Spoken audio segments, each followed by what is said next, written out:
യുദ്ധ തയ്യാറെടുപ്പിനായി പാണ്ഡവന്മാർ ഉപപ്ലാവൃത്തത്തിൽ നിന്നും പുറപ്പെടുന്നു. പാഞ്ചാലകുമാരനാകുന്ന ദൃഷ്ടദ്യുമ്നനെ പടത്തലവനാക്കിക്കൊണ്ട് പാണ്ഡവരുടെ പുറപ്പാട്.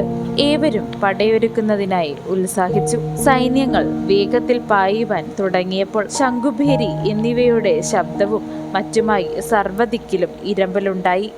കൂളിളക്കത്തിൽ ഉഗ്രമായി ആർക്കുന്ന തിരമാലകൾ ചേർന്ന കടലിനെ എന്ന പോലെ തേര്, കാലാൾ, ആന എന്നിവയുടെ അണികൾ മുന്നിൽ നിരന്ന് സേനാസമുദ്രം പോലെ ശോഭിച്ചു.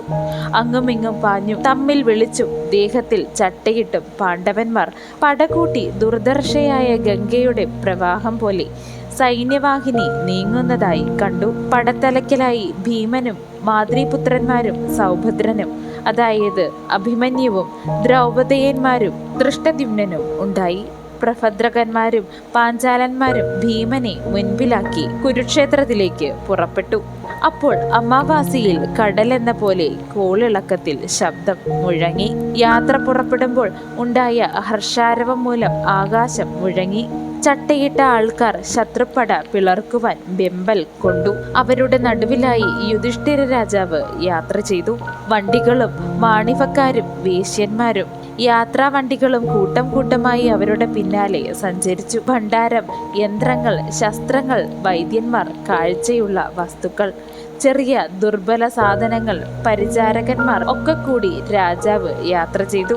ഉപപ്ലാവൃത്തത്തിൽ സത്യവാദിനിയായ പാഞ്ചാലി ദാസിമാരോട് കൂടിയും സഖിമാരോട് കൂടിയും കാര്യങ്ങൾ ഏർപ്പാട് ചെയ്തു. അങ്ങനെ പാണ്ഡവർ വലിയ സൈന്യത്തോടുകൂടി പുറപ്പെടുമ്പോൾ ബ്രാഹ്മണർക്ക് സ്വർണം, പശു എന്നിവ ദാനം ചെയ്തു. അവരുടെ അനുഗ്രഹം വാങ്ങി അവരുടെ പ്രകീർത്തനങ്ങൾ കേട്ട് പുറപ്പെട്ടു. കേകയന്മാർ, ദൃഷ്ടകേതു, അഭിഭൂവ്, കാശ്യപുത്രൻ, ശ്രേണിമാൻ, വസുദാനൻ, അപരാജിതനായ ശിഖണ്ഡി ഇവരൊക്കെ സന്തോഷത്തോടുകൂടി ചട്ടയിട്ടണഞ്ഞ് ശസ്ത്രങ്ങളെടുത്ത് യുധിഷ്ഠിര രാജാവിനെ പിന്തുടർന്നു. രാജാവിന്റെ പിൻഭാഗത്ത് വിരാടനും സോമകനും യാജ്ഞസേനിയും, അതായത് ദ്രുപദനും സുധർമാവും കുന്തിഭോജനും ദൃഷ്ടദ്യുമ്നന്റെ മക്കളും 10,000 രഥങ്ങളും 5 ഇരട്ടി വലിപ്പമുള്ള കുതിരകളും അതിൽ 100 ഇരട്ടി കാലാളുകളും 60,000 ആനകളും യാത്ര പുറപ്പെട്ടു. ചേകിതാനൻ, അനാദൃഷ്ടി, ശൈനേയൻ, ദൃഷ്ടകേതു ഇവരൊക്കെ കൃഷ്ണാർജുനന്മാർക്ക് ചുറ്റുമായി യാത്ര ചെയ്തു. അവർ കുരുക്ഷേത്രത്തിൽ എത്തിയ ശേഷം പടകൂട്ടി.